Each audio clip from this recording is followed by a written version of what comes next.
Hi, my name is Ryan, and I am going to finally move forward with my European backpacking trip series. Now, guys, I have been putting this off for a very long time.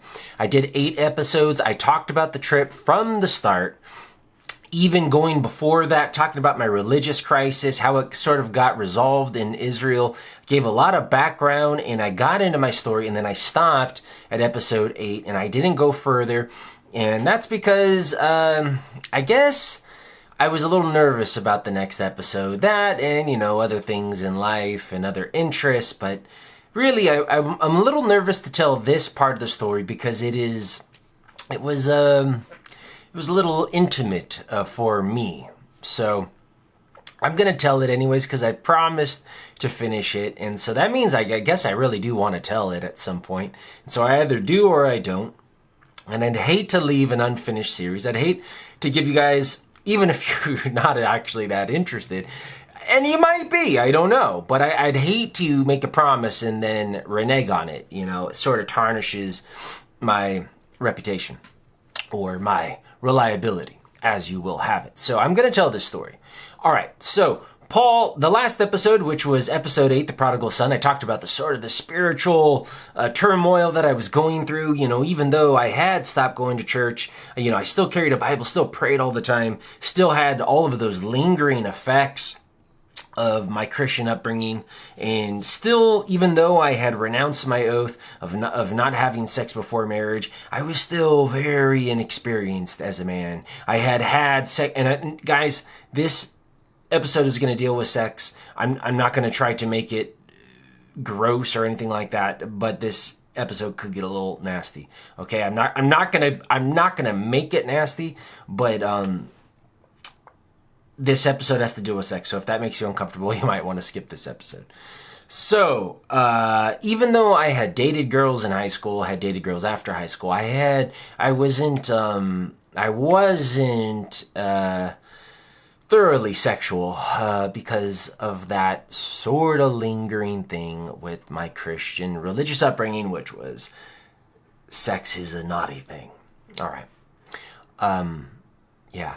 So Paul and I leave Athens. We go on a ferry, and we ride that ferry long day, all night. We wake up on the island of Santorini. We get off.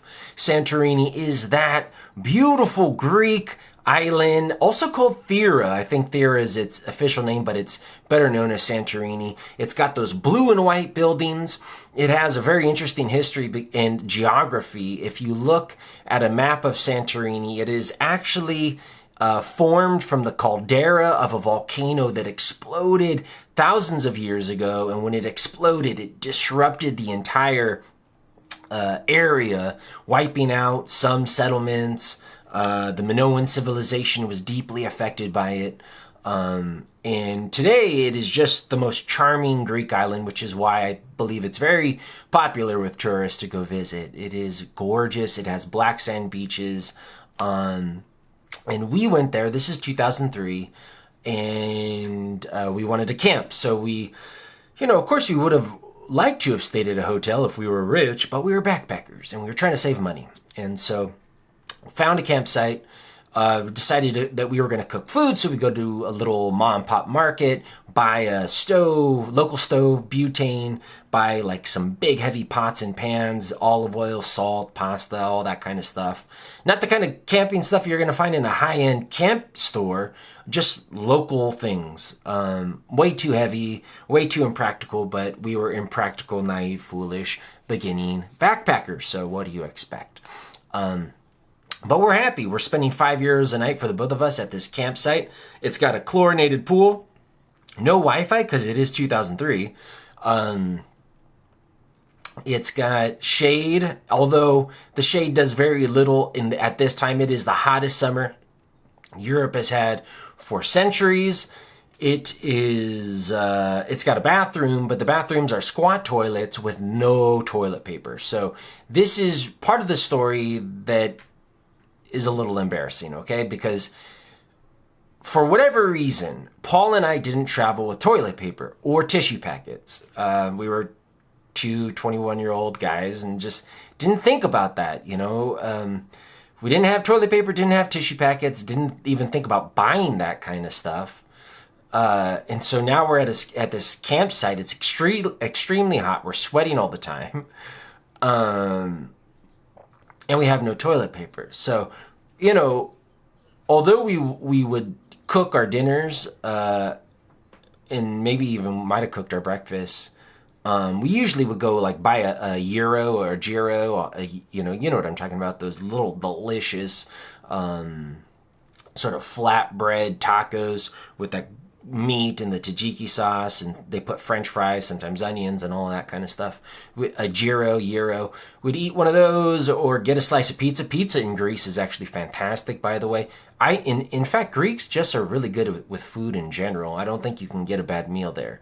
Or we get a Greek salad at a restaurant, and we would just swipe napkins, and then we would use those napkins back at camp. But what would happen if we ran out of napkins? So guys, this is one of the reasons I want to talk so much about this episode, is because we were a little dirty. Okay, enough said. And we go to cook our first meal, and Paul is in our camp. He's like setting everything up, and I go to get stuff ready. There was like a little kitchen area. The kitchen area had no stove. It was just sort of like a concrete bungalow that had a refrigerator, so you could put your food stuff inside, and like a sink where you had some access to water. So I went to go get our pasta, brought our stove, and I met this very nice, short-haired, pretty, intelligent French-Canadian girl named Annie. Now, she was 25, I was 21. It doesn't seem like much of a difference in age now, 4 years it means nothing. But at that time, that was like, wow, you're 25? Age seems so different when you're young. Plus, she had backpacked around the world several times before. So that lent her this sort of awe and mystique. And she was definitely my senior when it came to backpacking. And she had a suggestion. She said, I'm traveling with a friend. I'll go get her. Why don't we all cook dinner together? We don't have a stove. The girls didn't have a stove. But if we use your pasta, we have a bunch of cheese. We can make a cheesy pasta. I was like, that sounds great.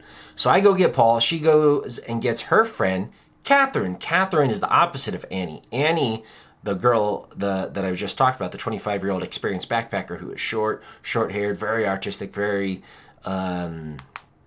nice manners, friendly, cool. Catherine is tall, big-bodied, sort of jockish, dirty sense of humor, loud, crude, burp, type of girl.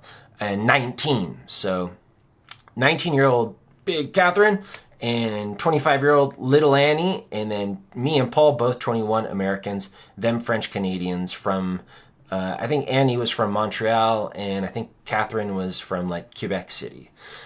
So the four of us cook dinner together and have so much fun. We decided to go drink wine while looking at the sunset in the city. You cannot find a bad view when you're on Santorini for the sunset. I'm from Southern California. We have really good sunsets here, especially if you climb up into the hills or just get a little elevation. The sunsets in Southern California are gorgeous, but Santorini is really special because you're looking out across the sea and the Mediterranean, the shape of the islands, and it's just gorgeous. There's cruise ships coming by. Everyone is clapping when the sun sets, because it really is one of the most beautiful sunset spots I've ever been to.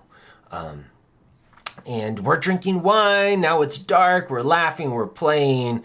Paul gives Catherine a piggyback ride, or no, she gives Paul a piggyback ride. Catherine was very, she worked at a liquor store. She played basketball. All of her friends were guys who told the dirtiest jokes. So she's burping all the time. She's calling me gay. She's constantly saying, you're gay, like all just really egging into me.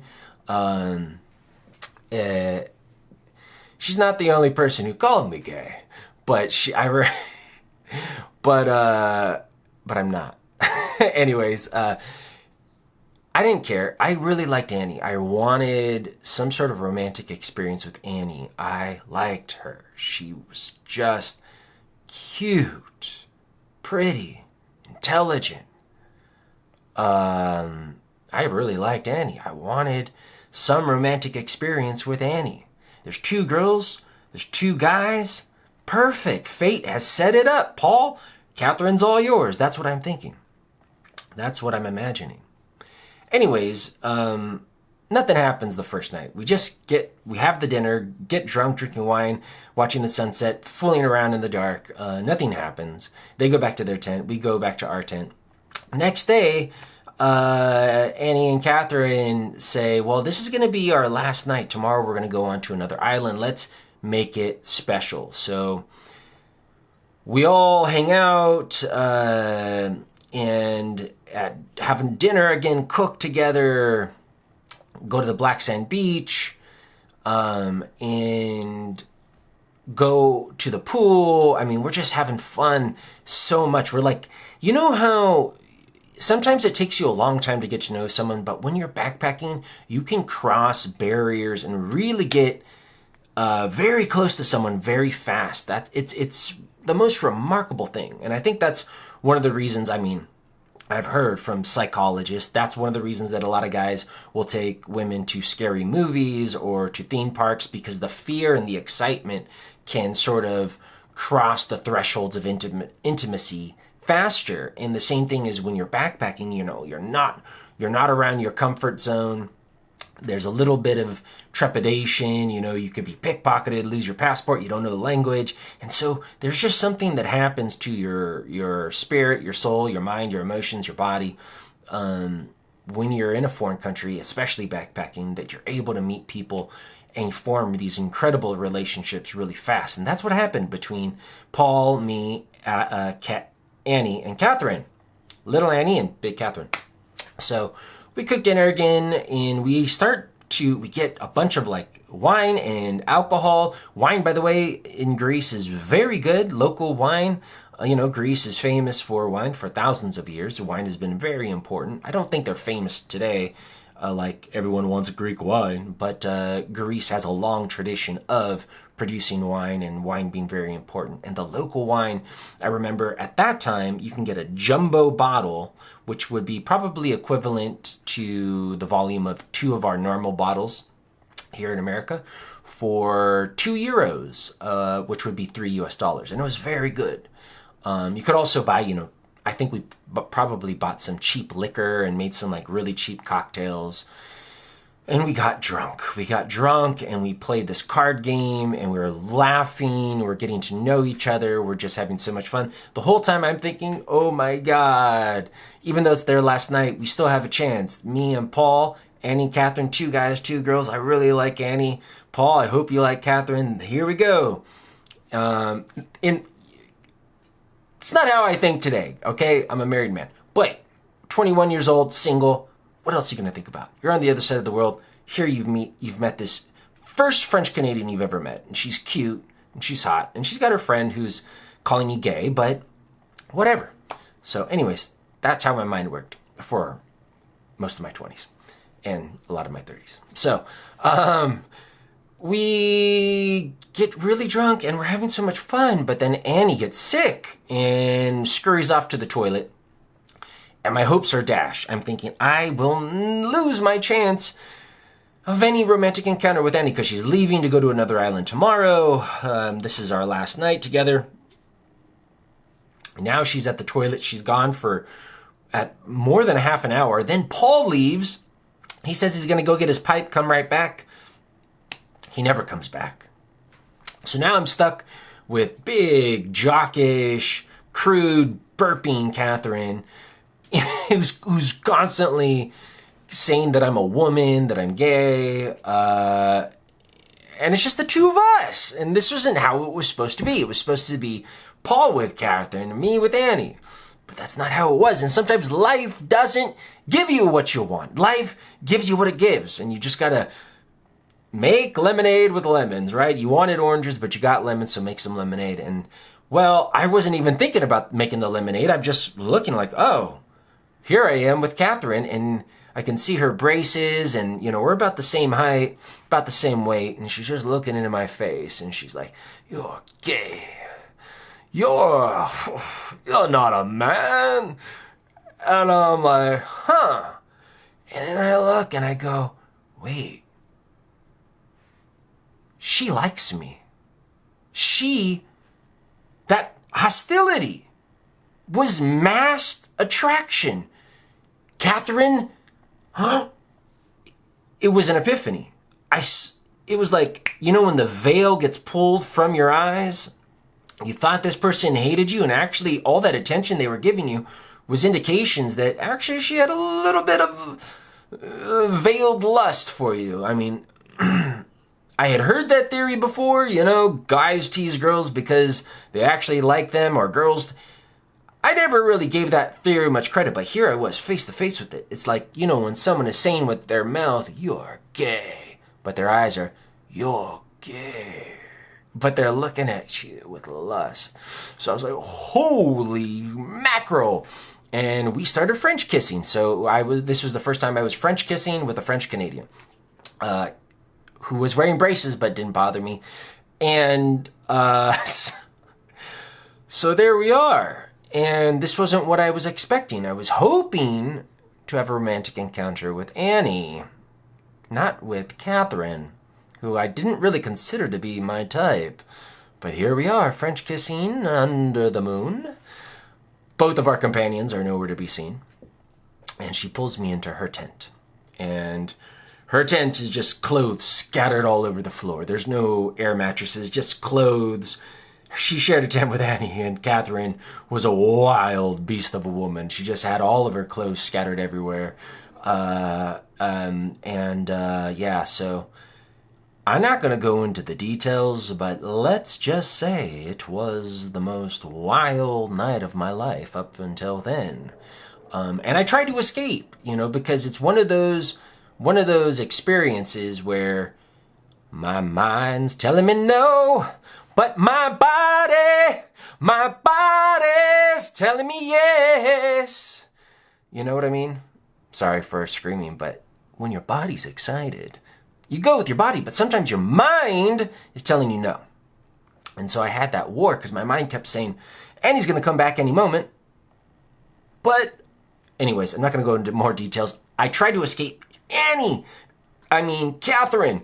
Catherine held me down. She gripped me with her big paws, and she told me, I'm stronger than you. You are not going to get away from me. I'm stronger than you. And of course, she wasn't really stronger than me. I'm a guy. So I broke her arms away and I scurried out of the tent. Ran back to my tent where Paul is sleeping. We shared a tent. And I crawl inside and I'm all shaken up. My Christian conscience has been jiggled a little too hard. And I'm like, Paul, no, I slept with Catherine. And he's just like giggling because he's a giggler. And I just can't believe what I did. Can't believe it. I wanted Annie, not Catherine, and I slept with Catherine. How did that happen? I thought she hated me. Sometimes things happen in life. And, I thought that was going to be the end of it, but no, it wasn't, because Catherine came and followed me and started stamping outside of our tent and yelling, come back here. Aren't you a man? Get back here. Come back to me. And I was like, no. And eventually she gave up and went back to her tent. Next morning, I see Annie. She obviously knew because she was very cold, very standoffish. Didn't want anything to do with me, really. Yet Catherine was completely opposite, where she was hyper aggressive those, sort of 1 to 2 days before they left us, to me, calling me gay, being very insulting to me. She was like a doe. She was like a deer. She was so soft, So nice. She wanted my address, my phone number, my email. She was transformed. A night of passion will transform a human. You guys know that. We all know that. Night of passion will change you. And you know, but I still wanted Annie, and that maybe I should have just been happy with what I had, you know. I mean, this is the worst thing, when you have something that's actually really great, but because you wanted that other thing, you're not happy with what you had. Anyways, that was my feeling. Anyways, we said goodbye to them, and they were headed off to this party island called Eos. And Paul and I didn't know anything about it, but we said, hey, well, maybe we'll go there tomorrow. Maybe we'll run into you. Didn't really know where they were going to be, but, you know, no cell phones, and just maybe we'll run into you. Yeah. Although I do have to say, that day after they had left, I was very somber. I felt shattered. I really got very attached to Annie and Catherine, even though it was only 2 days that we had spent together, 2 nights. And it was, you know, I came from my hometown where I lived my whole life. I didn't have a lot of goodbyes with people. The people I grew up with were the people I still hung out with for the most part. For the most part, not completely true, but for the most part. So becoming really attached to Annie and Catherine, and now perhaps never even seeing them again. Now it's just me and Paul. It's just like, you know, when you have something added to your life and then it's taken away, you know how it feels. It hurts your heart. But that's life. Paul decides he's going to go by himself to the very end of the island, a very special place to watch the sunset. I go to where I watched the sunset 2 nights before with Annie, Catherine, and Paul on our first night together. And I wrote the first stanza of a poem that I wrote this entire poem.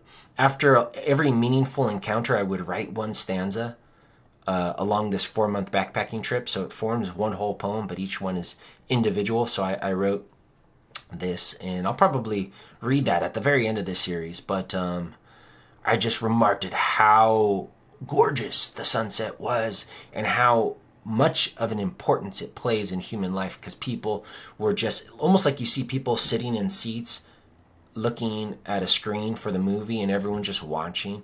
That's how people were in every cafe, in every hotel, and in all the cruise ships that would come in around the bay and around the area. And just everyone watching this gorgeous set in the Mediterranean, one of the best spots for the sunset in the entire world. Even a dog that was near me was walking along the path, and he, at the right time, just jumped up onto the wall to watch the sunset. It was so cool. So yeah, I wrote that poem, went back, met up with Paul. Paul had a great time. He talked to some of the locals. They were happy he was drinking their local wine. And we had our last night in Santorini, and the following day we went in the footsteps of Annie and Catherine to Eos. Did we meet up with Annie and Catherine? Was Annie still cold with me if we did meet up with them? What happened between me and Catherine, and what else happened on the party island of Eos where things were a little crazy? Okay, that's it for episode 9. I hope you guys liked it. Don't judge me too harshly. That's all.